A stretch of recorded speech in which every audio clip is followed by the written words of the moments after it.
বাদশাহ বাবর সবসময় হিন্দুস্তানের প্রতি এক বিশেষ আকর্ষণ অনুভব করতেন। 1504 সালে কাবুল জয়ের পর তিনি হিন্দুস্তানের নাম এতবার শোনেন যে তিনি হিন্দুস্তান জয়ের বিশেষ ইচ্ছা পোষণ করতে থাকেন। কাবুলেই এসে তিনি জানতে পারেন তার পূর্বপুরুষ তাইমুরও একসময় হিন্দুস্তান অধিকার করেছিলেন। হিন্দুস্তান জয়ের এই অদম্য ইচ্ছা বাবরকে অস্থির করে তুলতে থাকে। তিনি অবশেষে হিন্দুস্তানে অভিযান চালানোর ব্যাপারে সিদ্ধান্ত নিয়ে ফেলেন। তবে তখনও তার হিন্দুস্তানে অভিযান চালানোর মতো উপযুক্ত কোনো সেনাবাহিনী ছিল না, না ছিল উপযুক্ত অস্ত্রশস্ত্র। এমনকি তখন পর্যন্ত তিনি সেনাবাহিনী নিয়ে হিন্দুস্তানের দিকে যাওয়ার মতো নিরাপদ কোনো পথের কথাও জানতেন না। কিন্তু 1505 সালে তিনি সেনাবাহিনী নিয়ে হিন্দুস্তানের দিকে বেরিয়ে পড়েন। এ সময় তার প্রস্তুতি কিংবা অভিযানের ধরন দেখে মনে হয় না তিনি আসলেই সে সময় হিন্দুস্তান জয়ের ব্যাপারে আশান্বিত ছিলেন। তার অভিযানের ধরন দেখে বরং মনে হয় তিনি হিন্দুস্তান জয়ের সম্ভাবনা যাচাই করতে চাইছিলেন, কিন্তু সেনাবাহিনীকে সে কথা জানতে দেননি।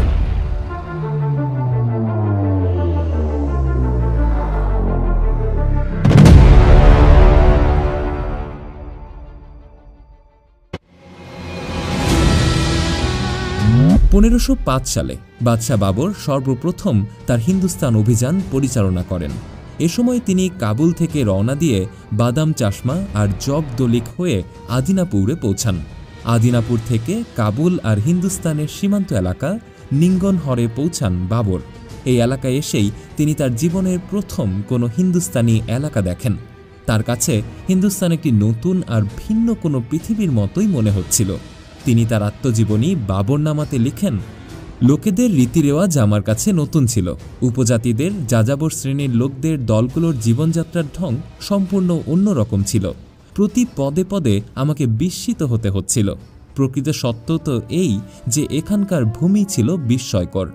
কাবুল থেকে রওনা দেওয়ার পূর্বেই বাবর তার সৎ ভাই নাসির মির্জার নেতৃত্বে একটা অগ্রবর্তী বাহিনী পাঠিয়ে দিয়েছিলেন। এই অগ্রবর্তী বাহিনীর সাথে বাবরের আদিনাপুরে দেখা হলো। তিনি পুরো বাহিনী নিয়ে জুল শহল হয়ে কুশ গম্বুজের পাহাড়ি উপত্যকায় পৌঁছান। একই সালে অর্থাৎ 1505 সালেই বাবর খাইবার পার হয়ে জাম পাহাড় পাড়ি দেন। জাম পাহাড় পাড়ি দেওয়ার পর বাবরের বাহিনীর সামনে যে স্থান পড়ে তার নাম হল বিলগ্রাম। হিন্দুস্তান আক্রমণের জন্য এই স্থান থেকেই সিন্ধু নদ পাড়ি দিতে হবে, কিন্তু বাবরের কাছে সিন্ধু নদ পাড়ি দেওয়ার মতো উপযুক্ত প্রস্তুতি ছিল না। তাই তিনি সিন্ধু নদ এড়িয়ে হিন্দুস্তানের মূল ভূখণ্ডে যাওয়ার অন্য কোনো উপায় খুঁজছিলেন।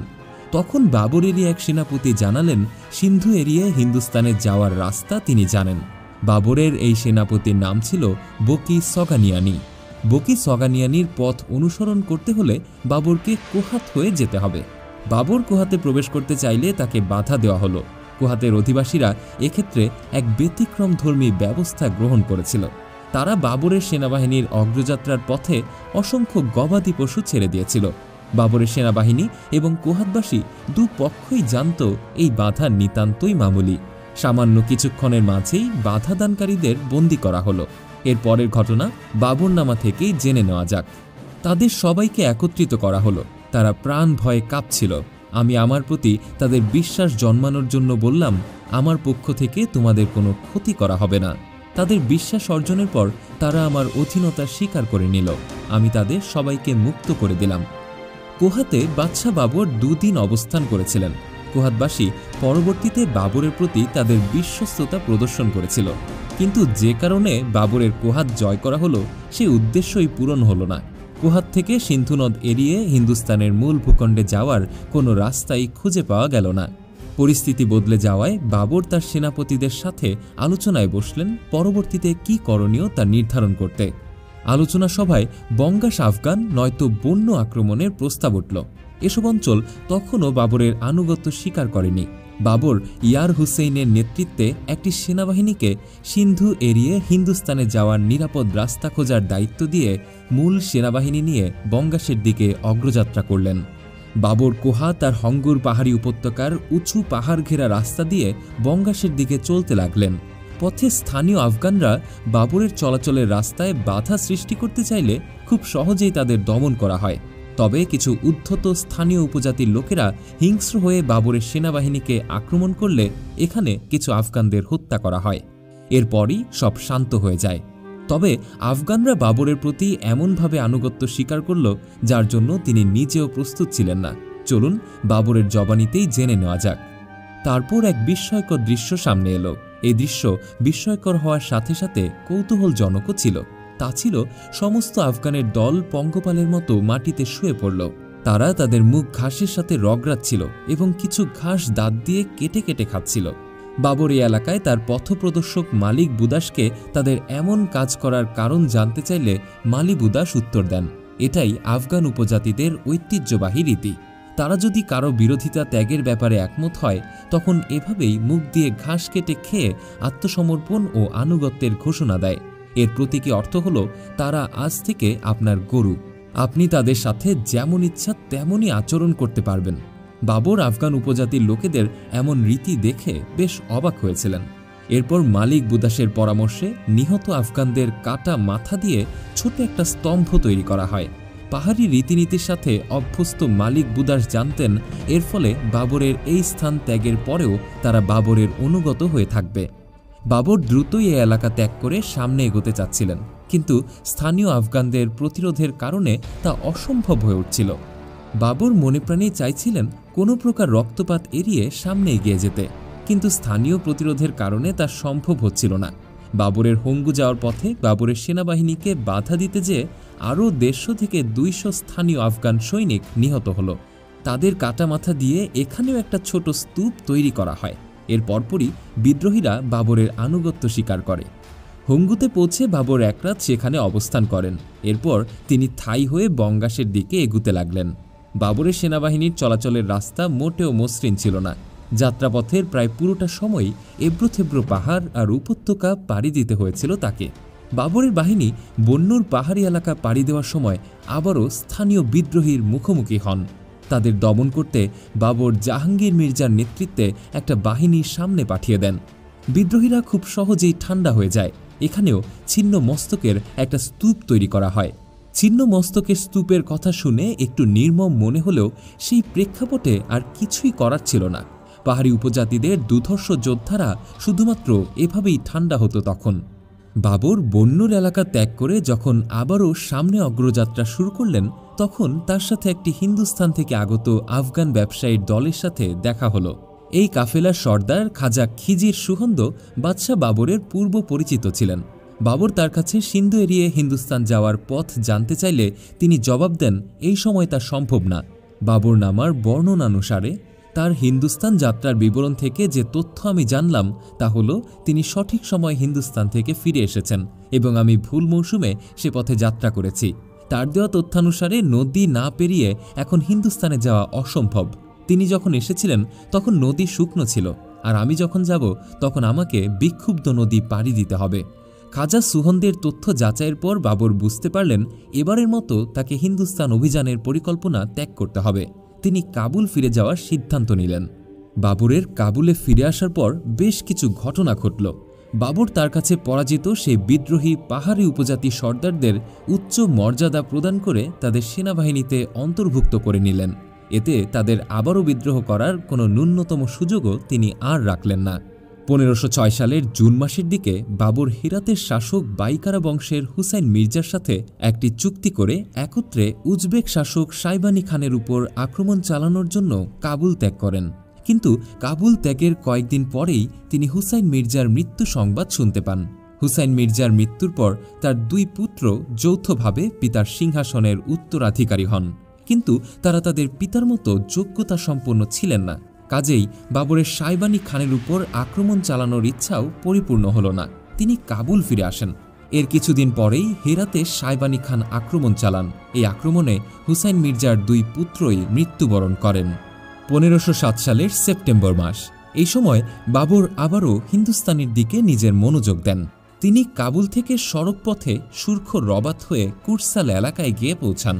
কাবুল থেকে লাগমানের এলাকায় যাওয়ার সময় বাবর আবারও পাহাড়ি উপজাতির লোকদের দ্বারা বাধাগ্রস্ত হলেন। এসব পাহাড়ি উপজাতির লোকেরা এই এলাকা দিয়ে যাতায়াতকারী পথিক বা বাণিজ্যিক কাফেলার উপর আক্রমণ চালিয়ে লুণ্ঠন আর হত্যাকাণ্ড চালাত। বাবর তাই শুধু তাদের দমন করেই ছেড়ে দিলেন না, বরং তাদের উচ্ছেদ করে এলাকাগুলো পর্যন্ত খালি করার আদেশ দিলেন।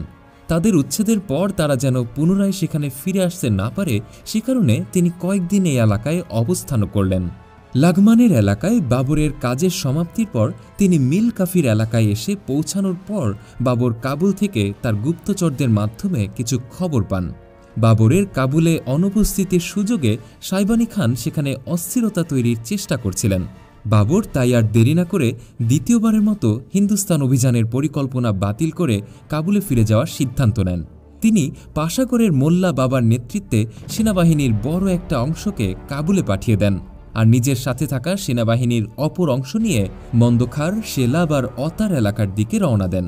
এসব অঞ্চল থেকে ছোটখাটো কিছু বিদ্রোহের খবর পাওয়া যাচ্ছিল।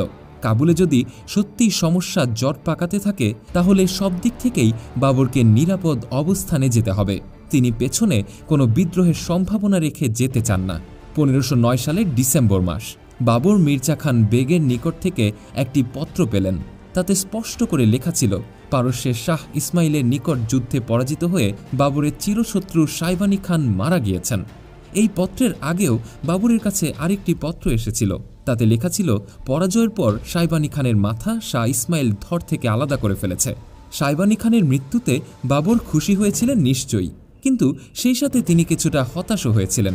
এর প্রসঙ্গে নিজের আত্মজীবনী বাবরনামাতে তিনি লিখেছেন, খবর নিঃসন্দেহে অপুষ্ট ছিল, তবে তা আমার আকাঙ্ক্ষার অপূর্ণকারী ছিল। আমি নিজে বহুকাল ধরে সাইবানির সঙ্গে সামনাসামনি মোকাবেলার আকাঙ্ক্ষা পোষণ করে আসছিলাম। যদি শাহ ইসমাইলের হাতে সাইবানির মৃত্যু হয় তাহলে আমার অংশে বদলা নেওয়ার জায়গাটা আর কোথায় অবশিষ্ট রইল। মির্জা খান বেগের পাঠানো পত্রে আরও কিছু ব্যাপার উল্লেখ করা ছিল।